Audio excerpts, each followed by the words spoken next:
tumataksa pa rin sa burol ng hari ng komedya ang kanyang mga tagahanga. Dati na raw nagbilin si Dolphy sa kanyang mga anak. Huwag daw siyang ipagkakait sa kanyang mga tagahanga. Mula sa The Heritage Park sa lungsod ng Taguig na Katutog, live din po ito. Tara, David. Tara.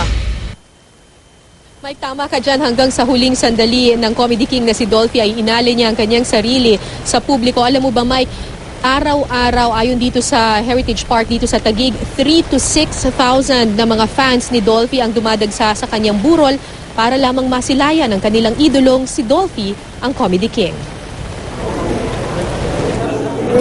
Kwento ni Epi Quezon, halos di na raw nila mapigilan kagabi ang dagsa ng mga tao. Nakaapekto raw ito sa pagkataimtim ng lugar. Like last night was like really hard to control the people who wanted to see my dad. Buti ka tumaob yung... Kung di ko kinuha yung mic at sinabi ko, sandali, huwag kayong pumunta dito kasi tataubin tatay ko eh. One favor ko nga is huwag po natin itong gawing huwag tayong magtulakan, especially with the casket.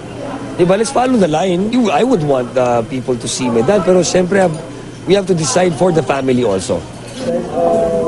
Pero gustuhin man nilang gawing pribado ang libing ni Dolphy, ayon sa pamilya Quezon, ilang beses silang pinagbilinan ng kanilang ama. Huwag na huwag daw siyang ipagkakait sa kanyang fans. Initially, ano yung mas gusto ng pamilya? If you ask me, kami lang. My dad told me naman na huwag natin ipagkait. Those were his words to me. A man for others. Ito naman ang paglalarawan kay Dolphy ng ilan sa mga bumisita sa kanya ngayon. Inilahad ni Edu Manzano kung paano siya tinulungan ni Dolphy sa oras ng kanyang kagipitan. Lagi raw itong handang tumulong nang walang hinihinging kapalit. I truly believe in all the years I've known Daddy Dolphy that he was a man who lived his life for others. Ang pagiging mapagkumbaba naman ni Dolphy ang labis na hinangaan ni dating Manila Mayor Lito Atienza. Ilang beses daw inudyukang tumakbo sa politika si Dolphy pero lagi raw itong tumatanggi. Full of wisdom. Yung sagot niyang, paano kung manalo ako? That says it all. Para bang madaling tumakbo, madaling manalo. Paano kung mamanihoy ng Maynila? Wala naman ako dyan. Hindi yan ang linya ko. That to me says everything about the man. And humble, good heart, good mind. Nag-alay ng misa kanina para kay Dolphy ang grupo ng mga manager ng mga artista. Kabilang sa mga dumalo sina Lloyd Sammartino, Rachel Alejandro, Geneva Cruz, Charmaine Arnaiz, Cherry Pie Picache at Res Cortez. Dumating din kanina si Casey Concepcion, Elizabeth Ramsey at ang anak ni Shasha Padilla na si Karil.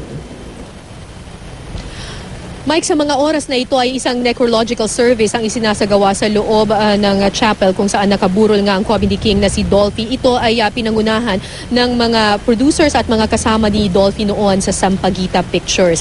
Bukas naman, Mike, ay bibigyan ng pagkakataon ang publiko na mas mahabang magkaroon ng public viewing nga dito sa burol ni Dolphy. 6 a.m. alas 6 pa lang ng umaga ay bukas na for public viewing ang burol dito sa Heritage Park at magsasara yung kanilang mga gates ng alas 3 ng hapon. Sabi rin sa atin ng pamilya Quezon, bukas din ng gabi, Sabado nga, may hinahanda raw silang comedy night. Kasi daw gusto nila sa huling gabi ng burol ng kanilang padre de pamilyang si Dolphy, gusto nila masaya sana ang lahat. Mike. Pambira, Kara, yung balita mo tungkol kay Dolphy na hanggang sa huli ang iniisip pa niya rin yung mga tagahanga, yung mga fans. Siya ay para sa kanila hanggang sa kahuli-hulihan. Napansin namin, umuulan dyan sa kinaroroonan mo, Kara. Sana huwag maging ganyan ang panahon bukas, Kara? Mike, yun nga, biglang bumuhos yung malakas na ulan kasi kaninang umaga hanggang tanghali, napakamaalinsangan ng panahon dito. So, ina-expect na ng mga tao na pagdating ng gabi ay bubuhos ang ulan. Pero sa tansya ko naman, medyo tumitila na ngayon eh. Mas malakas kanina yung ulan ngayon, tumitila na ng kaunti. So, ipagdasal natin sana bukas nga, kung kailan bukas sa publiko from 6 a.m. to 3 p.m. ang public viewing. Sana maganda ang panahon para mas marami pang mga fans ni Dolphy ang makapagpaalam sa kanya. Maraming salamat, Kara David.